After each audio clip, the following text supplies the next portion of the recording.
Work place violence कोई नई चीज़ नहीं है, बट पिछले कुछ रिसेंट टाइम्स में इसके केसेस एपिडेमिक प्रोपोर्शंस में बढ़े हैं। ना सिर्फ इंडिया में बट कि पूरी दुनिया में वायलेंस अगेंस्ट डॉक्टर्स एक शार्प राइज ले रहा है।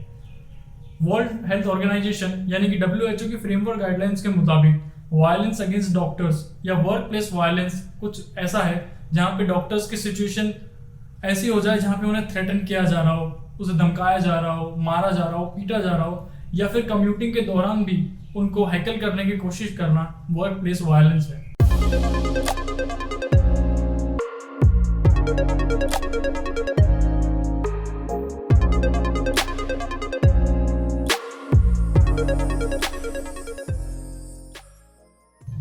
अगर work place violence against doctors को हम किसी भी दूसरे प्रोफेशन से कंपेयर करें तो डॉक्टर के ऊपर होने वाला वर्क प्लेस वायलेंस 4 गुना ज्यादा है।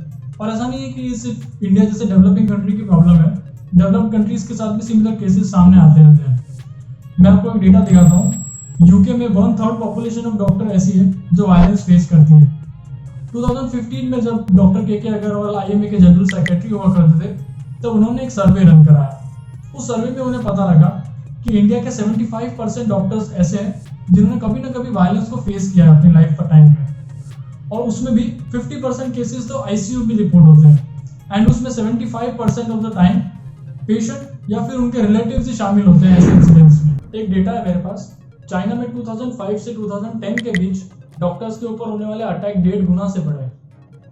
ऑस्ट्रेलिया में यही परसेंटेज 58% है, पाकिस्तान में 77% और UAE में 67%। 2019 के एक सर्वे के मुताबिक साउथ वेल्स में डॉक्टर्स पे होने वाले अटैक 48% से बढ़ा है, और ये नंबर भी काफी अंडर एस्टिमेटेड है क्योंकि ऐसे बहुत सारे इंसिडेंसेस होते हैं जहाँ डॉक्टर्स अपने अगेंस्ट वायलेंस को रिपोर्ट ही नहीं करते।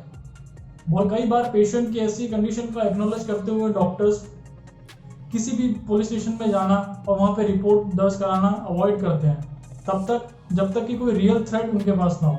यानी कि ऐसी कंडीशंस तभी रिपोर्ट होती है जब डॉक्टर्स फील करता है कि उसकी लाइफ को एक रियल थ्रेट है। और ऐसे वायलेंट एपिसोड्स के बाद डॉक्टर्स के अंदर भी फियर डेवलप होता है, एंग्जाइटी, स्ट्रेस और इंसोम्निया जैसी कंडीशन वो भी फेस करते हैं। और इसका सबसे भारी नुकसान होता है पेशेंट को, क्योंकि डॉक्टर्स का पेशेंट से ट्रस्ट खत्म हो जाता है और ऐसे इंसिडेंसेस के बाद डॉक्टर्स स्ट्राइक करते हैं। ऐसा एक रिसेंट केस सामने आया था मध्य प्रदेश में, जहाँ पे 3000 डॉक्टर्स ने एक साथ रिजाइन कर दिया। उनकी डिमांड्स थी कि better working condition during pandemic and उनकी फैमिली को एक प्रोटेक्शन मिले, एक कवर मिले, जहाँ पे अगर उन्हें कोविड होता है और उनके फैमिली मेंबर्स को कोविड होता है तो उनके लिए बेड्स अवेलेबल कराए जाएं। लेकिन कंडीशन वर्स तब हो गई जब मध्य प्रदेश हाईकोर्ट ने इस स्ट्राइक को इलीगल घोषित कर दिया और विदिन 24 आवर्स डॉक्टर्स को ज्वाइन करने के लिए कहा गया, और अगर ऐसा ना करें तो स्टेट गवर्नमेंट्स को राइट दिए गए थे कि उनके ऊपर स्ट्रिक्ट एक्शन ले। अब ऐसी सिचुएशन में आपको क्या लगता है, डॉक्टर्स क्या मोटिवेशन के साथ पेशेंट्स को ट्रीट करेंगे और क्या आउटकम निकल के आए? अब रीजंस की बात करते हैं तो सबसे पहला रीजन जो निकल के आता है वो है poor working condition of doctors and overburden health care system. जब पैंडेमिक चल रहा था तो हमारे डॉक्टर्स ने दिन रात काम किया, लेकिन उसके बावजूद लग रहा था कि हमारा हेल्थ केयर सिस्टम कोलैप्स करने ही वाला है। लेकिन ये कंडीशन सिर्फ पैंडेमिक की नहीं थी, ये कंडीशन काफी पहले से है। डॉक्टर्स ने काफी बार कंप्लेंट्स की है अपनी पैथेटिक कंडीशन को लेकर, हॉस्पिटल की फैसिलिटीज को लेकर, लेकिन इनकी कभी सुनी नहीं गई। मैं आपको बताता हूँ, वर्ल्ड हेल्थ ऑर्गेनाइजेशन कहता है कि 1000 के पॉपुलेशन के ऊपर एक डॉक्टर होना चाहिए, लेकिन इंडिया में देखें तो ये कंडीशन किसी भी स्टेट में फुलफिल नहीं होती है। सबसे अच्छी है दिल्ली में, वो भी 2000, और सबसे बुरी कंडीशन है बिहार में 28000 के साथ, यानी कि एक डॉक्टर के ऊपर 28000 पेशेंट्स हैं। इस डेटा से पता चलता है कि ओवरबर्डन हेल्थ केयर सिस्टम कोई ऑन पेपर प्रॉब्लम नहीं है, एक रियल थ्रेट है हमारी हेल्थ केयर सिस्टम के लिए। अगर सैलरी को लेकर बात करें तो भी कंडीशन ज़्यादा अच्छी नहीं है। दिल्ली के सफदरजंग हॉस्पिटल ने दिल्ली की मैसिव सेकेंड वेव को टैकल करने के लिए जूनियर डॉक्टर्स और सीनियर डॉक्टर्स की रिक्रूटिंग शुरू की है, जिसमें उनको ऑफर करने वाला पैसा उनके नॉर्मल स्टाइपेंड से भी 25,000 to 30,000 लेस था।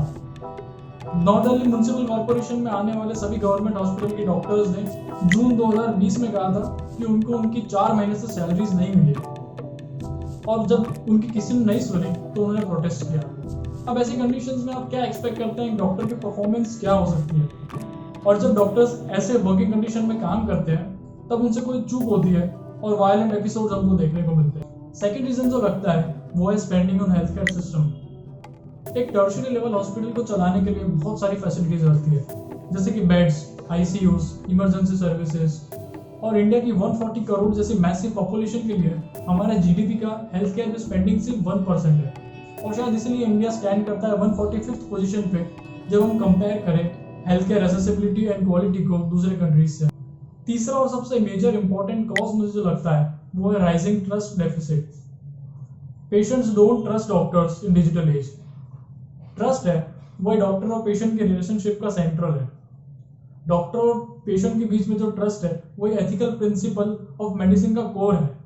तो अगर डॉक्टर को पेशेंट पे ट्रस्ट होगा कि जो वो सफरिंग्स बता रहा है, जो वो पेन एक्सप्लेन कर रहा है वही रियल है, और जब पेशेंट को भी डॉक्टर्स पे ट्रस्ट होगा, भरोसा होगा कि जो डॉक्टर ट्रीटमेंट मुझे प्रोवाइड कर रहा है उसमें कोई भी फ्लॉ नहीं है और वही रियल ट्रीटमेंट है, तभी जाके एक सक्सेसफुल ट्रीटमेंट हो पाएगी। और ये ना सिर्फ एक पेशेंट के लिए जरूरी है बल्कि एक पब्लिक हेल्थ ऑर्डर के लिए भी जरूरी है।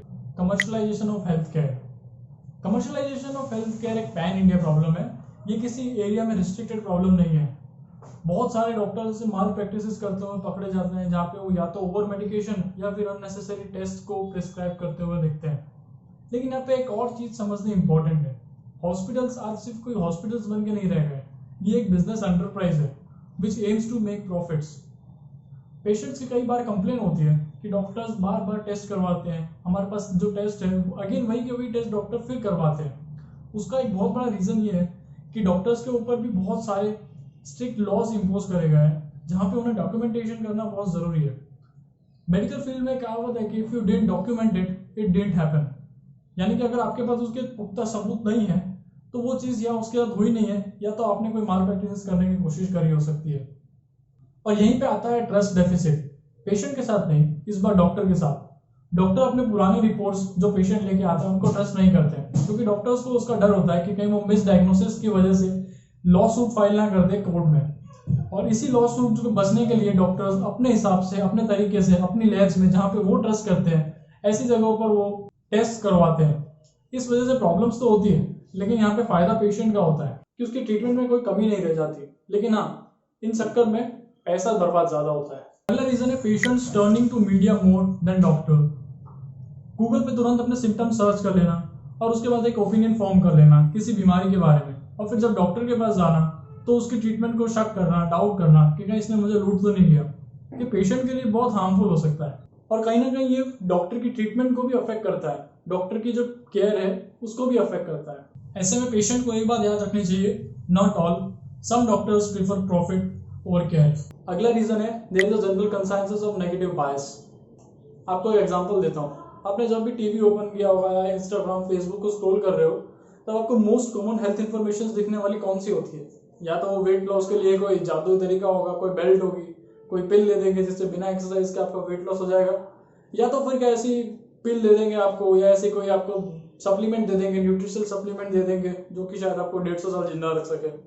लेकिन जब भी आप बात डॉक्टर्स के बारे में सुनते हो तो आपको कैसी इंफॉर्मेशन जानने को मिलती है? ज्यादातर ऐसी इंफॉर्मेशन नेगेटिव होती है। जब भी डॉक्टर्स की बात आ रही होती है आपको हमेशा एक नेगेटिव स्टोरी सुनने को मिलती है। और report on pill mill doctor, case for harassment, cheating, fraud, ये सब इंफॉर्मेशन मीडिया में ज्यादा ट्रेंड करती है और ज्यादा सुनी जाती है। Despite countless success stories and recoveries in health sector, media हमेशा बैड एप्पल्स को पिक करता है, और ऐसी स्टोरीज जहां पे डॉक्टर को डिफेम करा गया हो, ऐसी स्टोरीज को ज्यादा रीच मिलती है। अगला रीजन है anti science attitude. Baba Ramdev जैसे लोग जो एलोपैथी को क्रिटिसाइज करते हैं आयुर्वेदिक को प्रमोट करने के लिए, ऐसे लोग कई बार हेटफुल स्पीच दे देते हैं डॉक्टर्स के अगेंस्ट में, जो कि एक मिसट्रस्ट क्रिएट करती है डॉक्टर और पेशेंट के रिलेशनशिप के बीच में। ऐसे लोग फिर जब हॉस्पिटल जाते हैं और उनके मरीज की डेथ हो जाती है तो उनका पहला रिएक्शन ये होता है कि डॉक्टर ने ये सारा काम जानबूझकर किया है, या फिर उसने जानबूझकर ऐसे कोई नेग्लिजेंस करी है, और इसका नतीजा ये होता है कि आपको वायलेंस देखने को मिलते हैं। देखिए, अगर आप इस वीडियो में अभी तक बने हुए हैं इसका मतलब आपको वीडियो पसंद आया है। तो आपको एक मैं बहुत बढ़िया आर्टिकल के बारे में बताता हूँ जो इस वीडियो के रिसर्च के दौरान मेरे सामने आया। कुबलर रॉस एक स्विस साइकियाट्रिस्ट है जिन्होंने ग्रीफ के 5 स्टेजेस दिए हैं। ग्रीफ यानी कि शोक के 5 स्टेजेस दिए हैं कि जो इंसान जब भी शोक में होता है तो उन 5 स्टेजेस से गुजरता है। और उसके अंदर डॉक्टर्स को जो असॉल्ट होता है, जो फिजिकल असॉल्ट होता है, उसको लेकर एक बहुत बढ़िया पॉइंट मुझे मिला, तो वो मैं आपको अभी बताता हूँ। जीवन में हम बहुत सारे इंस्टेंसेस पे दुख अनुभव करते हैं। उसका कॉज कुछ भी हो सकता है, कोई पेन हो सकता है, रिलेशनशिप हो सकती है, कोई फ्रेंडशिप हो सकती है, लेकिन स्ट्रोक हम सब ने अनुभव तो किया ही होता है। 1969 में एलिजाबेथ कुबलर-रॉस ने एक 5 स्टेजेस वाला एक मॉडल डिस्क्राइब किया था, जिसको पॉपुलरली हम DABDA कहते हैं।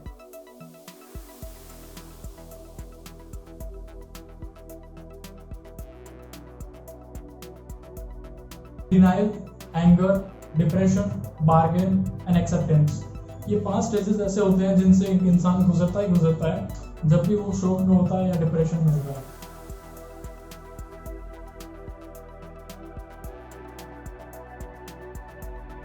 सबसे पहला स्टेज है डिनाइल। डिनाइल ऐसा स्टेज है जो आपको हैवी लॉस को सर्वाइव करने में हेल्प करता है। एग्जांपल आपको देता हूँ मैं, अगर आपकी किसी भी ब्लड रिपोर्ट में आ जाए कि आपको एक लीगल बीमारी है, तो आपका सबसे पहला रिएक्शन क्या होगा? नहीं, ये तो मेरा रिपोर्ट ही हो सकता है किसी लैब वाले ने गलती कर दी हो, मेरा ब्लड की वजह से मिक्स कर दिया हो, मुझे ये बीमारी नहीं हो सकती। या तो फिर किसी एग्जाम में आप फेल हो गए हो, ये भी हो सकता है कि नहीं मेरा फेल नहीं हो सकता, रोल नंबर फिर से चेक करो, मैं नहीं होगा, कोई और हो सकता है। ये स्टेज होता है डिनाइल, जहाँ आप उस रियलिटी को मानने से मना कर देते हो और अपनी एक रियलिटी बना देते हो। उस टाइम आप एकदम एक शॉक में होते हो और आपका ब्रेन एकदम नम हो चुका होता है। हो सकता है किसी लव्ड वन की डेथ हो जाए या किसी एक्सीडेंट की खबर आए और आपको पता है कि इस तरह से हुआ है, तो आप भी कह सकते हो कि नहीं, हो सकता है ये कोई रॉन्ग बॉडी को आइडेंटिफाई कर लिया होगा, जो मैं सोच रहा हूँ हो ही नहीं सकता। ये स्टेज होता है डिनाइल स्टेज। इसके बाद आता है एंगर का स्टेज। अगला स्टेज आता है एंगर। ये स्टेज तब आता है जब वो अपनी प्रेफरेबल रियलिटी से बाहर आके एक्चुअल रियलिटी को एक्सेप्ट कर लेते हो और मान लेते हो कि हाँ, जो हो चुका है वही रियल है। और इस स्टेज के आने के बाद आप आउट ऑफ एंगर काम करते हो। इस स्टेज के आने के बाद आपकी एटीट्यूड ऐसी हो जाती है कि आप खुद से क्वेश्चन करने लगते हो कि why me, god is so unfair, life is so unfair. और अगर आप बहुत स्ट्रॉन्ग फेथ रखते हो, then you can even question god's existence. और यही स्टेज डॉक्टर्स के लिए बहुत खतरनाक बन जाती है, क्योंकि जब मरीज मर जाता है, उसकी मौत हो जाती है, तो उसके रिलेटिव्स इसी एंगर के स्टेज में डॉक्टर्स के ऊपर अटैक करते हैं और ये सारा एंगर आपका डॉक्टर के ऊपर निकल जाता है। इसके बाद जो आने वाला स्टेज होता है वो होता है बार्गेन।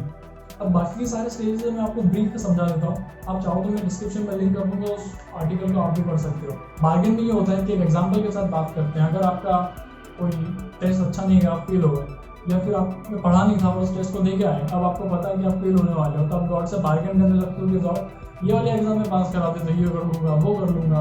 एक बहुत अच्छा, अगर आपको फादर से डर लगता है कि फेल हो जाऊंगा, तो आप अपने फादर इस तरह से गॉड से करते हो कि गॉड ये करा दो, मैं बहुत अच्छा बेटा बन के दिखाऊंगा।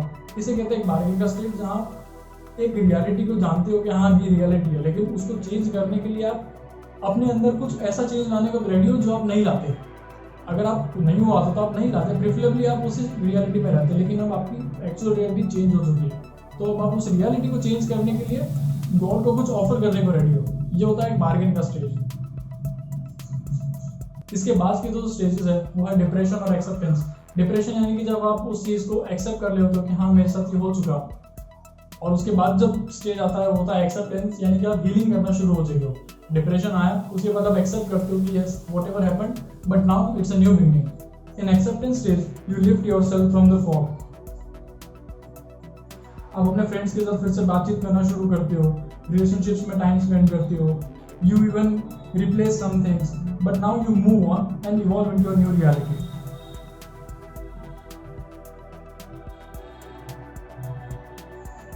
अब बात करते हैं सॉल्यूशंस की। इसमें पहला पॉइंट हो सकता है increasing the health care spending. पिछले 15 सालों से इंडिया की health care spending total GDP की सिर्फ 1% रही है। पिछले साल इसको बढ़ा के 2.5% किया था, लेकिन ये भी सिर्फ इसलिए क्योंकि पैंडेमिक आया था, इसलिए नहीं कि कोई मैसिव स्टेप उठाया हो गवर्नमेंट ने हेल्थ केयर सेक्टर में। डॉक्टर टू पेशेंट का एक मॉडेस्ट रेशियो अचीव करने के लिए by the end of 2030 India को 2 मिलियन डॉक्टर्स और ऐड करने होंगे, और इसके लिए बजट लगेगा। बाय द वे अभी कितने डॉक्टर्स हैं एट प्रेजेंट आपको पता है?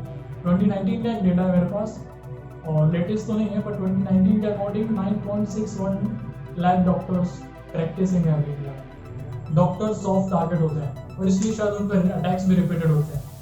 गवर्नमेंट को चाहिए कि डॉक्टर्स की सिक्योरिटी को टाइट किया जाए, सीसीटीवी कैमरास और बाउंसर्स जैसे को अपॉइंट किया जाए। केजीएमयू लखनऊ ने इस पे कदम उठाए और वेस्ट बंगाल ने भी जूनियर डॉक्टर्स को मार्शल आर्ट्स ट्रेनिंग सिखाने का प्रबंधन किया है, जिससे कि वो अपने आप को डिफेंड कर सके अगर ऐसा कोई अटैक उन पर होता है। लेकिन अभी भी इस पे काम करने की जरूरत है। अगला सोल्यूशन हो सकता है ब्रिंगिंग अप न्यू लॉस। ऐसे बहुत सारे अनफॉर्चुनेट इंसिडेंट्स देखे कि जब डॉक्टर पेशेंट्स की टेस्टिंग करने जा रहे थे तो उन पर पत्थर बरसाए गए, थूका गया, उनको पीटा गया। ये सब देखते हुए भारत सरकार ने एक ऑर्डिनेंस के थ्रू एक्ट में चेंज किया था, एपिडेमिक एक्ट, और इसके मुताबिक अगर कोई हेल्थ केयर वर्कर पर अटैक करता है तो उसे 1 से 5 लाख तक का जुर्माना और मिनिमम 5 इयर्स तक की जेल टर्म हो सकती है, और अगर केस सिवियर है तो अप टू 7 इयर्स जेल का प्रावधान भी है। इसके अलावा ये भी बोला गया कि अगर गवर्नमेंट व्हीकल पे अगर हमला किया जाता है, क्योंकि ये भी देखा गया था कि एम्बुलेंसेस के ऊपर भी लोगों ने पत्थर मारे थे, उन पर हमला किया था, ड्राइवर्स को पीटा था, डॉक्टर्स की भी गाड़ी को मारा था, उनको भी पीटा गया था। तो ऐसे कंडीशन में भी उस व्हीकल का डबल अमाउंट चार्ज किया जाएगा उनको as a penalty. So eventually जो चेंजेस आए हैं, उम्मीद है उनसे कुछ फर्क पड़ेगा, लोगों के अंदर डर जगेगा और ऐसे इंसिडेंसेस हमें कम देखने को मिलेगा। अगला सोल्यूशन है क्रिएटिंग मोर अवेयरनेस। देखिए, एंटी साइंस एटीट्यूड पैदा करने वाले लोग आपको जगह जगह मिलेंगे। कोई कहेगा कोविड वैक्सीन मत लगाओ, कोई कहेगा आपको कोविड पैंडेमिक तो बस एक बेवकूफ़ बनाने वाली बात है, वैक्सीन लेने से इनफर्टिलिटी होती है, वैक्सीन लेने से ये होता है वो होता है। ऐसे लोग हर जगह मिल जाएंगे आपको। तो इसलिए लोगों के अंदर एक साइंटिफिक टेम्परामेंट बिल्डअप करना जरूरी है, जिस वजह से देश का फायदा हो। एंड में जाते हुए बस इतना ही कहना चाहूँगा कि जब किसी एनिमल पे अब्यूज हो रहा होता है तो पेटा जैसी बड़ी बड़ी ऑर्गेनाइजेशंस आ जाती है उनको डिफेंड करने के लिए, लेकिन जब एक डॉक्टर पीट रहा होता है तो कहीं शोर नहीं होता। ऐसे इंसिडेंट्स को देख के डॉक्टर्स के भी मन में आता है कि क्या आपने कोई गलत लाइन तो चूज नहीं कर ली। और जो स्टूडेंट्स इस लाइन में आना चाहते हैं वो भी सोचते हैं कि क्या फायदा इस लाइन में आके, जब यहाँ पे इतना टाइम डिवोट करने के बाद भी पिटाई होती है। वो प्रेफर करेंगे क्यों ना बाहर चले जाए, अब्रॉड चले जाए। इससे होगा ये कि आपका टैलेंट कम होता जाएगा और ब्रेन ड्रेन होगा। यही आपकी सच्चाई है। अगर आपको ये वीडियो पसंद आया तो उसको लाइक कर दीजिए, सब्सक्राइब कर दीजिए। मेरा नाम है वेदांत और मैं आपको किसी और वीडियो में मिलता हूँ।